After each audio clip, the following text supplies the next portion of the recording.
This is the CRO Strategic Planning Day, and this is a little different than we've done it in the past. We are aligning ourselves differently, and I'll talk a little bit more about that.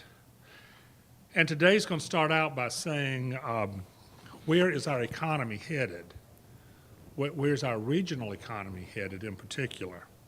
But today what we're talking about is how do we build a region? How do we build a new economy in a region, a new foundation for an economy in our region?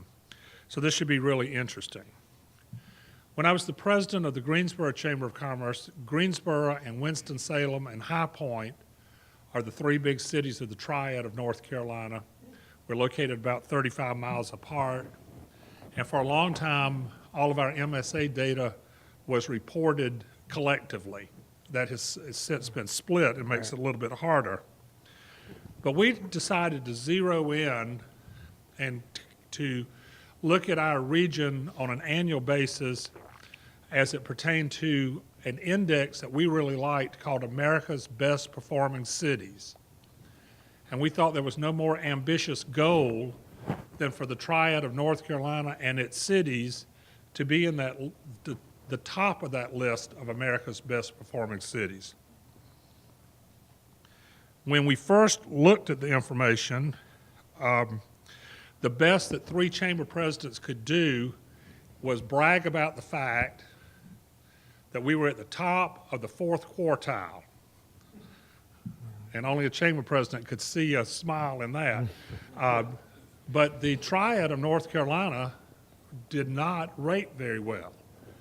And it had a lot of reasons, and we tried to understand what those reasons were. When we were looking at America's Best Performing Cities Index, I never knew then that I would be standing here today and in a few minutes introduce you to the person who actually created that index and has maintained that index and releases that information on an annual basis, and that's Russ Duvall. The thing we always liked about the index of America's best performing cities, though, was it was just about numbers. It doesn't take into account any of the fluff. We don't count the number of sidewalks or the number of bicycles or the number of trees or the number of petunias. It's just about numbers. And the other thing that we liked a lot about that is that the Milken Institute looks at that over 5-year trends and 1-year trends. So if something catastrophic happens in your community in a 1-year time period, it doesn't radically change your ratings. It looks for the long term, it looks for the long haul. And what we're involved in and what we do at our jobs daily and as we sit on this board is about the long haul. So we're going to look at some things today about our region, and we may actually look at it differently than we've ever looked at it. We're going to look at it a little more horizontally than we've looked at it. We normally talk about our region, but we normally talk about it out of the various buckets that we're in, and then we try to have some overarching conclusion. But I bet we're going to look at it differently today. As this information is put out to us, my guess is that we're going to instantly think about barriers. Oh, that's different than I've been doing it. Oh, this. Oh, that. Oh, no. But I ask you to try to stay away from beginning to think about all the reasons that what we're talking about will not work, and keep an open mind and look at the possibilities for what can happen. We also may see things that we think our region excels in, that when we're compared to others, we are excelling, but we're in that fourth quartile, and we're not doing as well as we think we're doing. There might be other areas that are surprises, and I'm hoping that we will hear some of those surprises today. And I guess the big question to be determined today is, as a group, are we leaders or are we followers? Mm-hmm. Are we going to be content to hold on to the status quo, or are we going to be willing to step out and do something differently?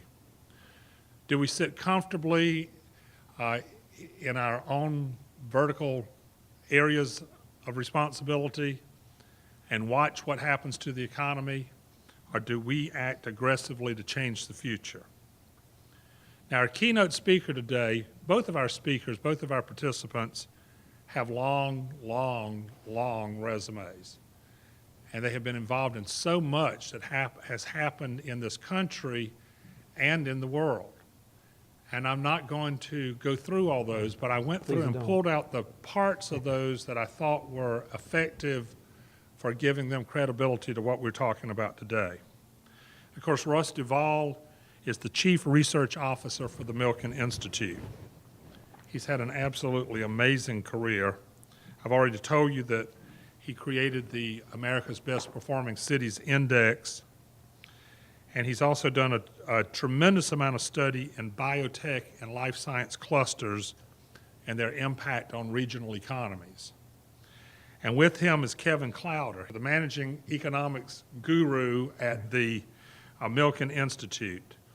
His background and his expertise, he's worked in the areas of the distribution of resources, business locations, movement of labor, the role of transportation infrastructure, and he's finished a big project on the Los Angeles economy and how to turn that economy.